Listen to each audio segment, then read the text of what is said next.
the commercial capital of Nigeria, the Lagos state government has concluded plans to start implementing the restriction of trucks and long vehicles to night operations on certain routes within the next 30 days. The decision follows the heavy traffic gridlock and fatalities caused by these articulated vehicles on the roads in the state. According to a report from the News Agency of Nigeria, the disclosure was made by the Lagos State Commissioner for Transportation, Dr. Frederick Oladinde, at a stakeholders meeting on the implementation of trucks and long vehicles restriction to nighttime operations and dedicated routes in the state. Joining us to discuss these stories is Arise business analyst Chika Nbono. Chika, you're very welcome. Hi, how are you today? I'm fine, thank you, sir. Thank God it's Friday. Indeed, and you're looking fresh and ready for a Friday.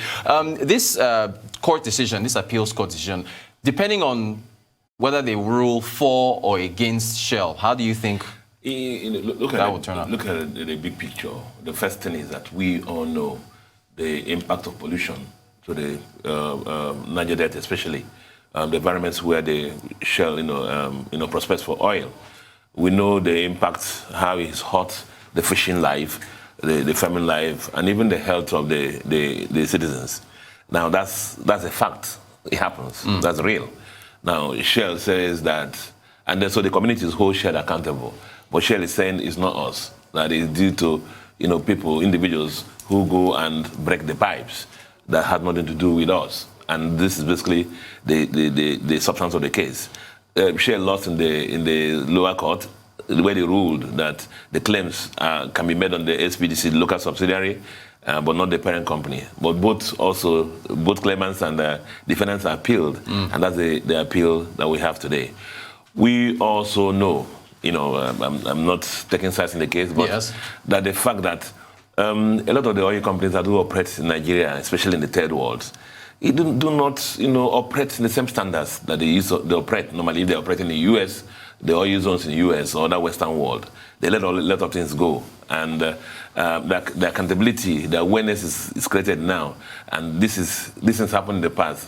And, this case has been on for some time now. And that's basically paying the price for that.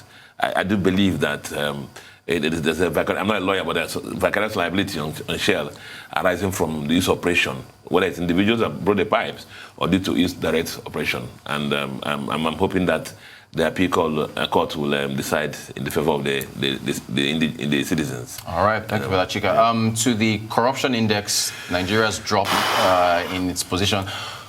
What's your take? What's the impact on business sentiment when you see this where we are in the rankings? Sometimes some of us have to have dealings with people outside Nigeria, and that actually becomes a major issue.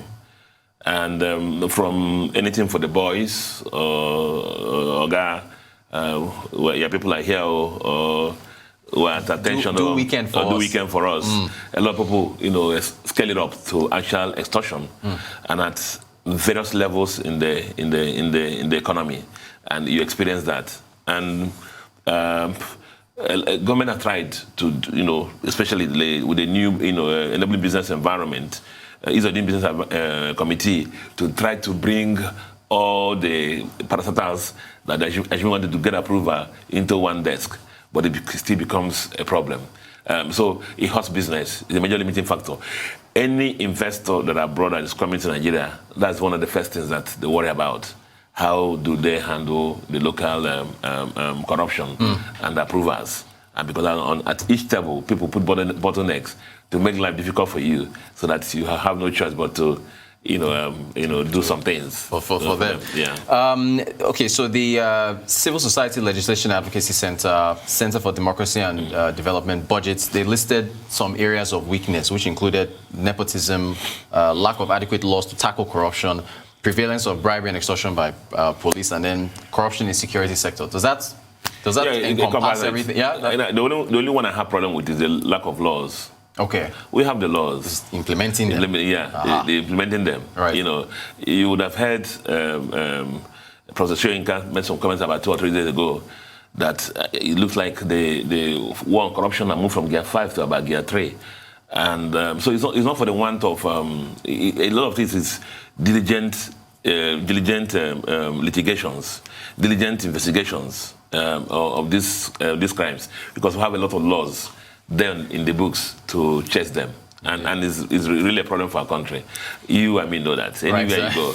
Even look at this this national identity number recession we're talking about now. Yeah. The government says it's free, but they go and ask Nigerians how much they're spending. So government has made it difficult for citizens. People are waking up by 4 a.m. To go and get this thing. So and somebody says, give me, even though it's free, give me something to make it easier for you. And it happens. So government in its policies also make life difficult for citizens and investors. And in that process, citizens and investors have no choice but to do things to make life easier for themselves. Thank you for that, Chika. Yesterday you were on, we talked about the Federal Executive Council signing the national quality policy. Yeah. Does that have anything to do with this EU ban extension of beans importation? Same thing.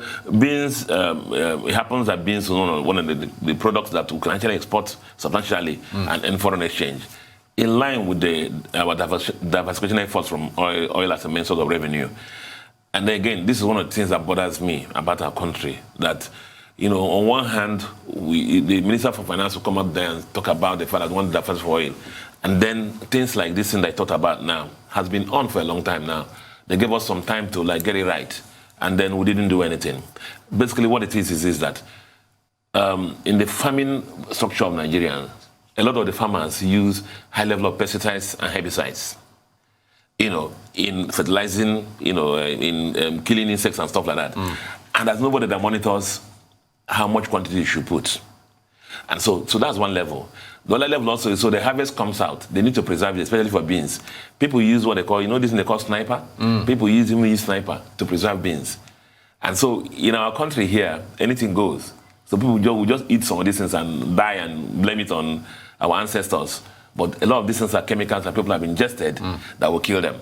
But so you take these beans abroad, where there's law, rules and regulation, and they test it and find out this where the pesticides and inside it are way above human consumption.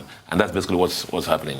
1 minute to go, Chika. Thank you so much. Lagos State wants to regulate trailers. Back to nighttime movements. You're laughing. You're laughing. Real quick in a minute. I've tried so many times on this thing. But see, where would they be? What will happen now is, okay, they enter Lagos before nighttime. What do? They have to park somewhere. So we're removing the stress from here. I'm pushing it somewhere else where they're going to cluster, waiting for 9 p.m. in the night. So it's still the problem issue. It's still a problem issue. Arise business analyst Chika Mbono, thank you so much for taking us through your stories.